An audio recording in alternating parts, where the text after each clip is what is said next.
Et si le dernier ramadan vécu par le Mahdi avant la nuit de sa réforme n'était pas un ramadan ordinaire, mais le plus lourd de sens de toute sa vie, un mois de jeûne total, vécu dans le silence, l'effort intérieur et une quête presque douloureuse de perfection, sans encore savoir ce qu'Allah s'apprête à déclencher. Aujourd'hui, nous allons répondre à deux questions cruciales. Que se passe-t-il lors du dernier ramadan du Mahdi avant la nuit de sa réforme?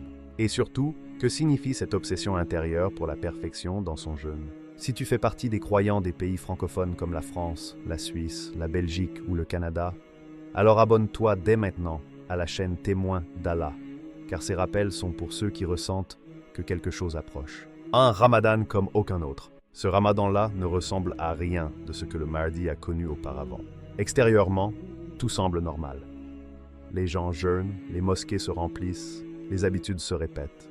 Rien ne signale qu'un tournant cosmique approche. Aucun signe spectaculaire, aucune voix céleste, aucune reconnaissance humaine. Et pourtant, à l'intérieur, tout est différent. Ce ramadan n'est pas décoré par la ferveur collective. Il est vécu dans une forme de solitude intérieure. Le Mahdi jeûne chaque jour, sans rupture, sans facilité, sans concession. Pas parce qu'il cherche l'exploit, pas pour être plus pieux que les autres, mais parce qu'il ressent confusément que ce mois ne peut pas être traité comme les autres. Quelque chose, au fond de lui, refuse toute légèreté, comme si son âme savait que chaque jour de ce ramadan était une pierre posée sur un chemin irréversible. Il ne parle pas de ce qu'il ressent. Il ne se confie pas. Il ne cherche pas à être compris. Ce ramadan est silencieux, presque lourd. Les journées semblent plus longues, non pas parce que la faim est plus forte, mais parce que le temps lui-même semble ralentir. Chaque heure devient un espace de réflexion forcée. Chaque instant vide devient un miroir. Très vite, le jeûne dépasse la simple abstinence. Le regard change. Il devient plus retenu, presque fuyant. Les images du monde commencent à l'agresser. Ce qui autrefois passait sans importance devient soudain trop bruyant, trop impur, trop inutile. Il détourne les yeux, non par peur, mais par saturation intérieure, comme si son cœur n'avait plus de place pour le superflu. La parole suit le même chemin. Il parle moins, beaucoup moins. Non parce qu'il n'a rien à dire, mais parce que chaque mot lui semble désormais lourd de responsabilité. Il commence à ressentir que parler sans nécessité est une forme de perte. Alors il choisit le silence, même quand cela le rend étrange aux yeux des autres, même quand cela crée une distance. Mais le jeûne le plus difficile n'est ni celui du corps, ni celui de la langue. C'est le jeûne des pensées.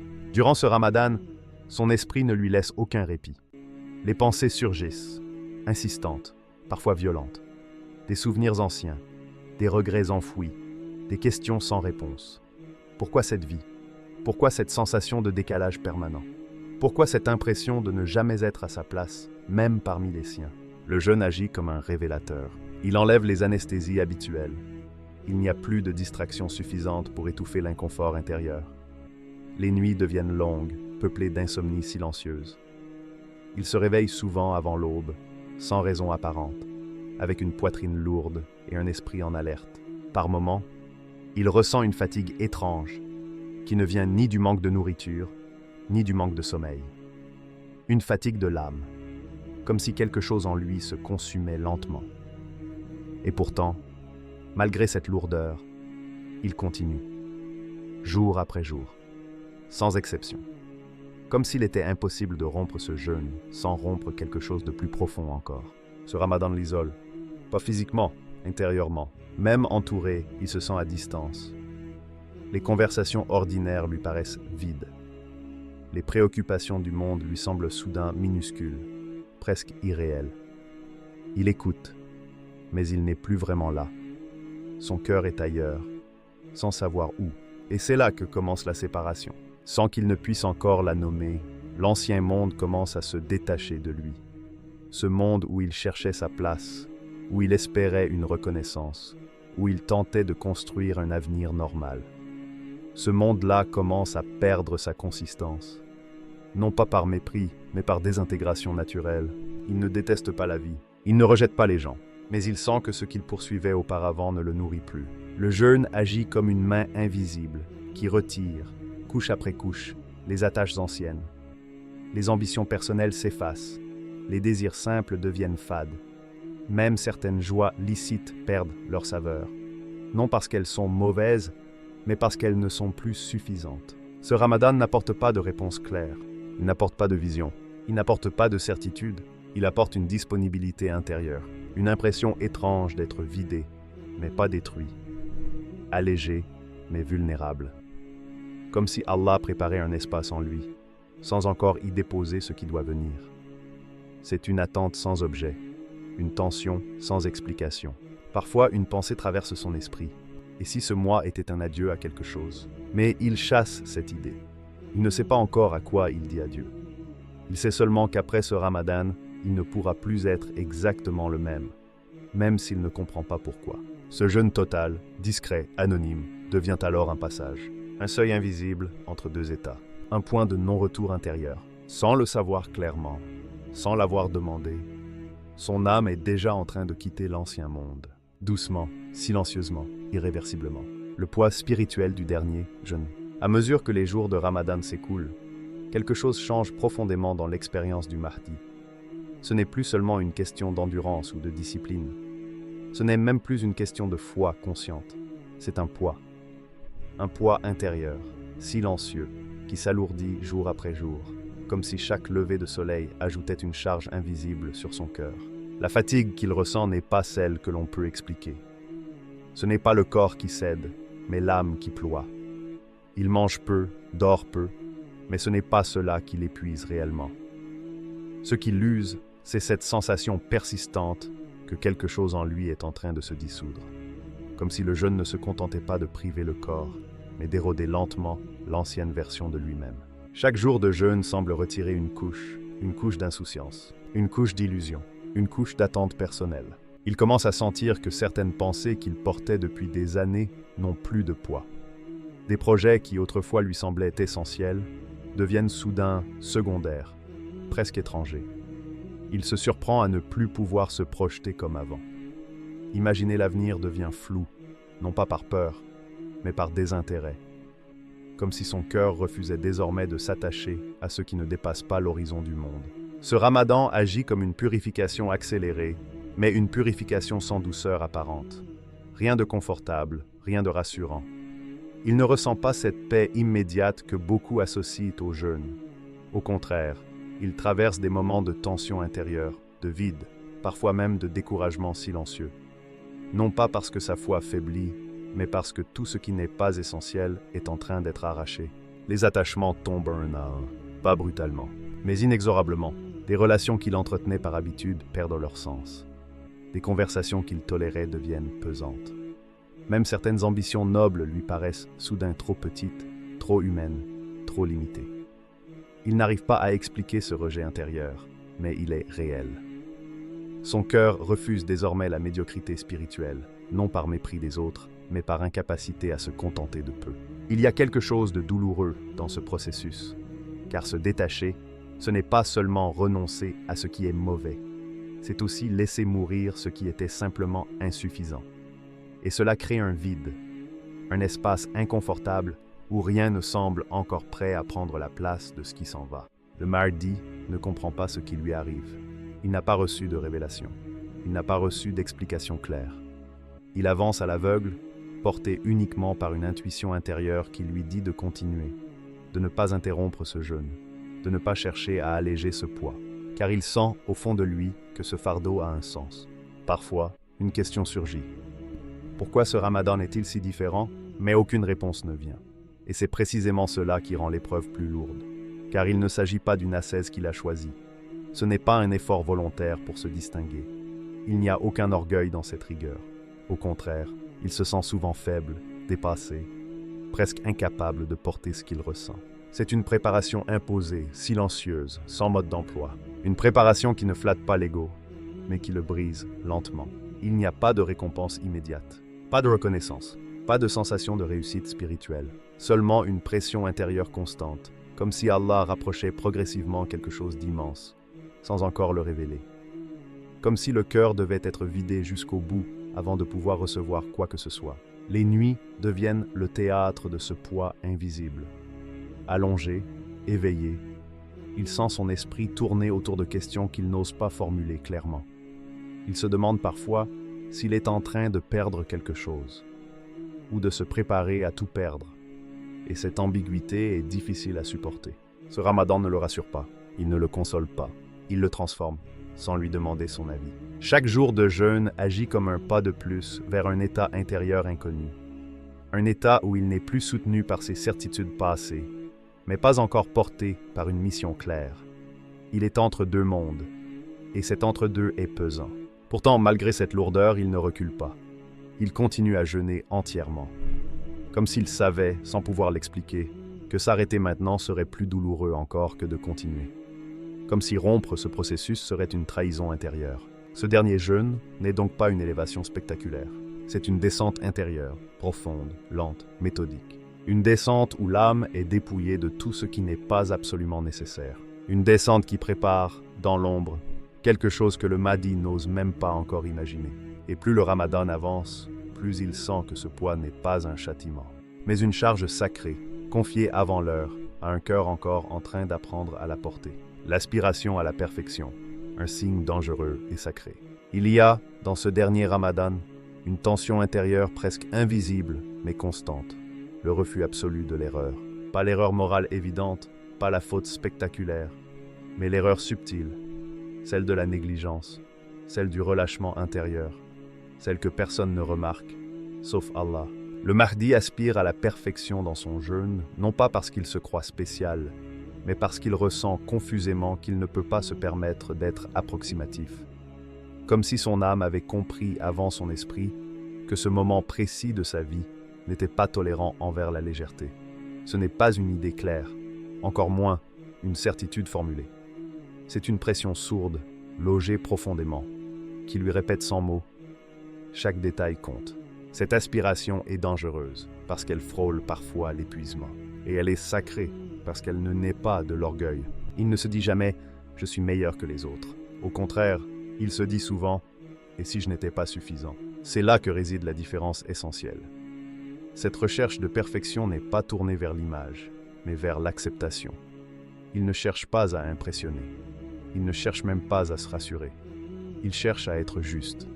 Et cette quête-là est lourde parce qu'elle ne connaît pas de repos facile. Chaque journée de jeûne devient alors un test intérieur. Pas un test imposé de l'extérieur, mais un examen que son propre cœur lui fait passer. A-t-il été sincère aujourd'hui? A-t-il laissé entrer une pensée inutile? A-t-il laissé son regard s'attarder là où il n'aurait pas dû? A-t-il jeûné avec son corps, mais triché avec son esprit? Ces questions ne sont pas formulées clairement, mais elles agissent comme un fond sonore permanent. Et c'est pour cela que chaque rupture du jeûne est vécue comme un verdict silencieux. Pas un moment de soulagement pur, mais un instant de bilan. Il mange, mais une partie de lui observe. Il se demande, sans même s'en rendre compte, si cette journée a été digne de ce qu'elle aurait dû être. Les nuits, elles, sont encore plus exigeantes, car la nuit, il n'y a plus d'excuses, plus d'agitation, plus de rôle à jouer. La nuit, il est seul face à ce qu'il est réellement. Et cette solitude est implacable. Chaque nuit devient une reddition totale. Il ne négocie pas, il ne se justifie pas. Il se présente tel qu'il est, avec ses manques, ses failles, ses insuffisances. Il ne demande pas à être élevé, il demande à ne pas être rejeté. C'est cela que peu de gens comprennent. Cette aspiration à la perfection n'est pas motivée par l'ambition spirituelle, mais par la crainte intime de ne pas être à la hauteur de quelque chose d'immense, quelque chose qui approche, sans encore se dévoiler. Il sent qu'un seuil se rapproche, mais il ignore ce qui se trouve de l'autre côté. Et cette ignorance rend chaque détail crucial. Il n'y a pas de place pour la négligence quand on sent qu'un appel silencieux se prépare. Par moments, cette exigence intérieure devient presque insupportable. Il se juge sévèrement. Trop sévèrement, diraient certains. Là où d'autres se pardonneraient facilement, il s'interroge longuement. Là où d'autres minimiseraient, il s'inquiète. Et cette dureté envers lui-même n'est pas équilibrée par une fierté quelconque. Elle est accompagnée d'une humilité presque douloureuse. Il ne se voit pas comme un élu, il se voit comme un risque. Le risque de ne pas être à la hauteur, le risque de décevoir sans même savoir qui, le risque de faillir à une responsabilité encore invisible. Et c'est précisément ce qui rend cette aspiration sacrée, car l'âme qui se croit arrivée ne cherche plus la perfection. L'âme qui se sait insuffisante, elle, ne relâche jamais l'effort. Ce Ramadan révèle chez le Mahdi une relation particulière avec l'exigence. Il ne supporte plus l'à peu près, même dans les détails que personne ne voit, même dans les intentions fugitives, même dans les pensées passagères. Comme si son cœur avait intégré une règle non formulée, ce qui vient exige un cœur intact. Et pourtant, cette quête n'est pas confortable. Elle ne produit pas de satisfaction immédiate. Elle génère parfois une inquiétude constante, une vigilance épuisante. Il lui arrive de se demander s'il ne va pas trop loin, s'il ne se rend pas la voie plus difficile qu'elle ne devrait l'être. Mais à chaque fois qu'il tente de relâcher cette rigueur, quelque chose en lui résiste, comme une alarme intérieure qui refuse le compromis. Non par rigidité morale, mais par fidélité à une intuition profonde. Il ne cherche pas à être parfait pour Allah. Il cherche à ne pas se trahir devant Allah. Et cette nuance change tout. C'est aussi pour cela qu'il ne parle pas de ce qu'il vit, parce que ce combat est intérieur, presque indicible. Comment expliquer aux autres que l'on se juge plus durement que n'importe quel regard extérieur ne le ferait? Comment expliquer que l'on porte un poids sans nom, une exigence sans titre, une responsabilité sans mission déclarée? Alors il se tait, il endure, il affine. Ce dernier Ramadan devient ainsi un laboratoire intérieur où chaque intention est scrutée, chaque faille observée, chaque progrès à peine reconnu. Non par masochisme spirituel, mais parce que son âme sent que ce qu'elle traverse n'est pas un simple entraînement. C'est une mise à nu, une préparation où l'erreur n'est pas interdite par la loi, mais redoutée par amour et par crainte mêlée. Et c'est précisément cette peur intérieure, humble et silencieuse, qui distingue le Mahdi avant même qu'il ne sache qui il est en train de devenir. Les nuits de Ramadan, silence et pressentiment. Si les journées de ce Ramadan sont lourdes, les nuits, elles, sont étranges. Elles ne ressemblent ni aux nuits ordinaires, ni aux nuits apaisées que beaucoup associent à ce mois. Elles sont longues, étirées, presque suspendues. Le sommeil y est léger, instable, fragmenté. Le Mahdi s'endort tard, se réveille tôt, parfois sans raison apparente, le cœur déjà en éveil avant même que l'esprit ne comprenne. Il dort peu, mais surtout, il habite la nuit. Dans l'obscurité, quand les bruits du monde s'éteignent, quelque chose en lui s'intensifie. Les pensées deviennent plus profondes, plus insistantes. Ce ne sont pas des idées claires, ni des raisonnements structurés. Ce sont des impressions, des ressentis, des vagues intérieures qui montent sans prévenir. La nuit agit comme un amplificateur. Tout ce qui était contenu le jour se libère. Il lui arrive de rester longtemps immobile, les yeux ouverts, à écouter le silence. Un silence dense, presque vivant. Ce silence ne le rassure pas totalement, mais il ne l'effraie pas non plus. Il l'oblige à être présent à lui-même.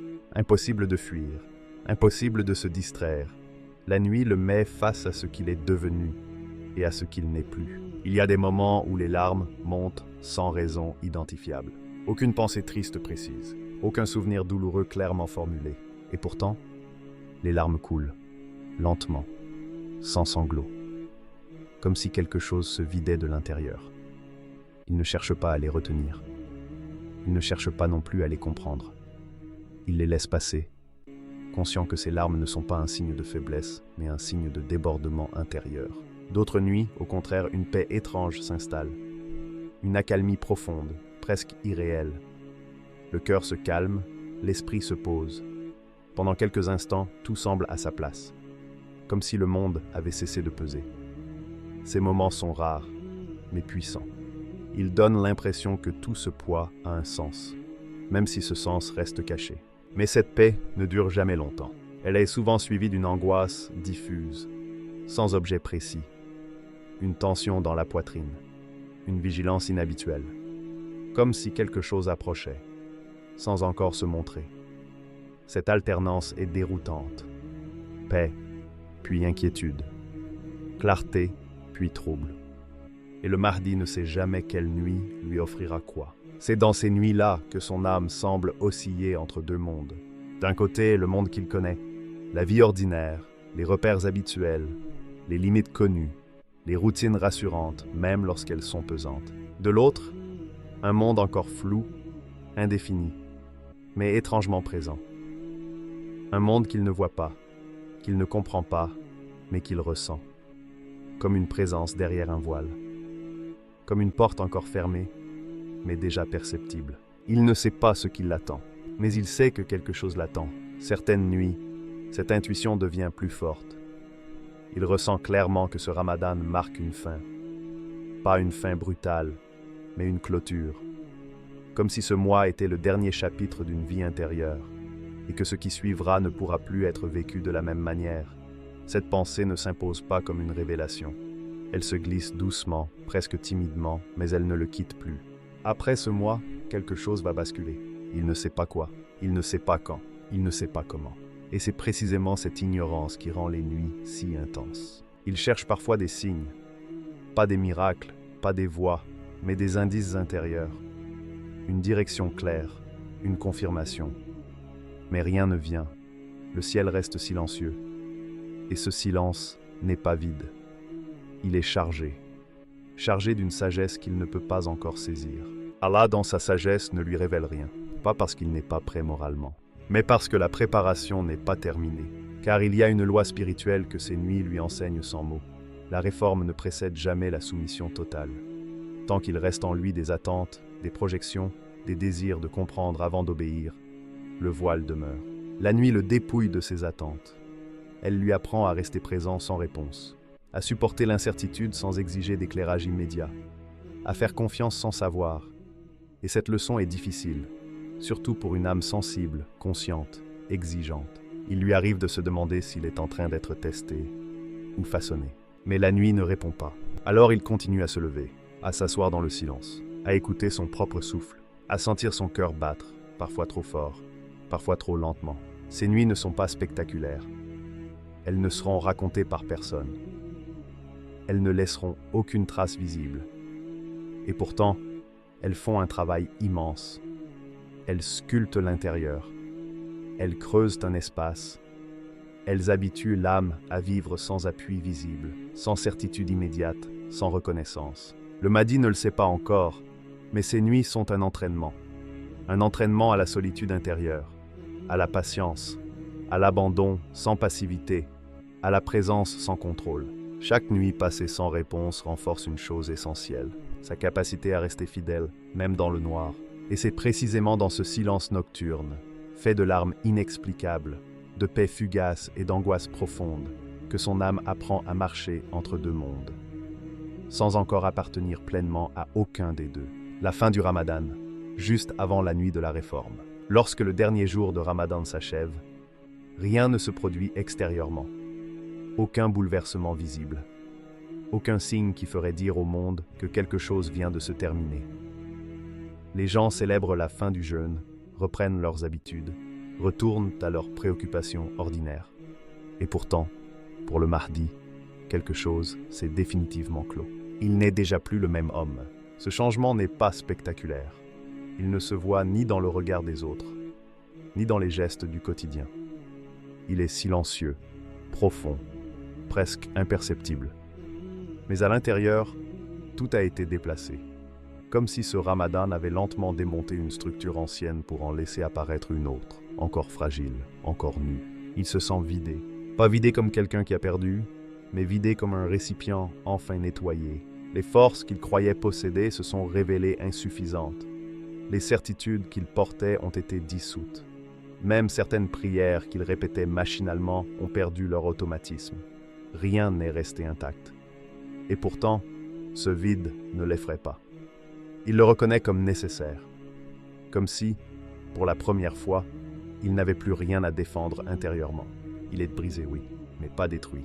Il y a en lui une forme de cassure intérieure, comme si l'orgueil discret, les attentes cachées, les espoirs personnels avaient été fendus un à un. Cette brisure n'est pas douloureuse au sens classique. Elle est lucide. Elle laisse apparaître une vérité simple. Il ne s'appartient plus totalement. Ce Ramadan a consommé l'homme ordinaire, l'homme qui cherchait sa place, l'homme qui se projetait dans un avenir compréhensible, l'homme qui espérait une vie équilibrée, reconnaissable, maîtrisable. Tout cela ne s'est pas effondré brutalement. Cela s'est éteint doucement, sans drame, presque avec pudeur. Et maintenant que le mois est terminé, il sent que revenir en arrière est impossible. Même s'il le voulait, il ne pourrait plus redevenir celui qu'il était avant. La fatigue est là, profonde, accumulée. Mais ce n'est plus une fatigue qui appelle le repos. C'est une fatigue qui libère. Comme si le corps et l'âme, après avoir été poussés à leurs limites intérieures, étaient désormais disponibles. Disponibles à quelque chose qui ne vient pas d'eux. C'est là que réside le paradoxe le plus troublant. Plus il est fatigué, plus il est ouvert. Plus il est vidé, plus il est prêt. Il n'attend plus, il n'anticipe plus, il n'imagine plus ce qui pourrait venir. Il est simplement là, présent, dénué d'exigence. Ce jeûne complet a été le dernier acte de l'homme ordinaire parce qu'il a mis fin à toute tentative de contrôle. Il n'essaie plus de comprendre avant d'accepter. Il n'essaie plus de mériter par ses propres forces. Il a été conduit jusqu'à un point où la seule chose qu'il peut offrir est sa disponibilité totale. Ce point est rare et il est fragile, car c'est un état où l'âme n'a plus d'abri personnel. Elle ne se cache plus derrière ses œuvres, ni derrière ses intentions, ni derrière ses efforts. Elle se tient nue, consciente de sa petitesse, mais étrangement solide dans cette humilité. Le monde, lui, n'a rien remarqué. Les proches n'ont rien vu. Les routines continuent, mais le Mahdi sent que ce décalage est définitif. Il vit encore dans ce monde, mais il n'y appartient plus de la même manière. Les priorités ordinaires lui semblent lointaines. Les urgences des autres glissent sur lui sans l'atteindre vraiment. Il est là, mais déjà ailleurs. Après ce Ramadan, la nuit de la réforme n'est plus qu'une question de temps. Pas parce qu'il la désire, pas parce qu'il la provoque, mais parce que tout ce qui devait être vidé l'a été. Tout ce qui devait être brisé l'a été. Tout ce qui devait être réduit au silence l'a été. Il n'y a plus d'obstacle intérieur majeur, plus de résistance consciente, plus de négociation intime. Seulement une attente sans forme. Lorsqu'il pense à l'avenir, il n'imagine plus des scénarios. Il ne se projette plus dans des rôles. Il ressent simplement que ce qui vient ne sera pas discutable. Et cette certitude ne l'angoisse pas. Elle l'apaise. Parce qu'il n'a plus la force ni le désir de s'opposer à ce que le ciel a décidé. Et lorsqu'il repense à ce Ramadan, il comprend sans le formuler que tout y était nécessaire. Chaque journée lourde, chaque nuit silencieuse, chaque fatigue, chaque doute. Rien n'a été excessif, rien n'a été inutile. Ce mois n'a pas été une épreuve gratuite, mais un passage millimétré. Alors, quand la nuit de la réforme arrivera, car elle arrivera, elle ne sera pas ressentie comme une rupture brutale. Elle ne sera pas vécue comme un choc incompréhensible. Elle sera reconnue intérieurement comme la suite logique, comme la réponse tardive à un appel silencieux lancé depuis longtemps. Ce ne sera pas une surprise, ce sera une reconnaissance, car l'âme déjà aura été préparée à ne plus s'appartenir. Le dernier Ramadan du Mahdi avant sa réforme n'est pas un simple mois béni. C'est une traversée, un dépouillement total, une offrande silencieuse à Allah. Sa quête de perfection dans le jeûne n'est pas un détail. C'est le signe qu'Allah façonne un cœur incapable de trahir la mission à venir. Et si ce rappel t'a touché, ce n'est pas un hasard. Continue ce chemin avec nous. Abonne-toi à la chaîne Témoin d'Allah, partage cette vidéo et reste attentif, car les signes ne crient pas toujours. Parfois, ils jeûnent en silence.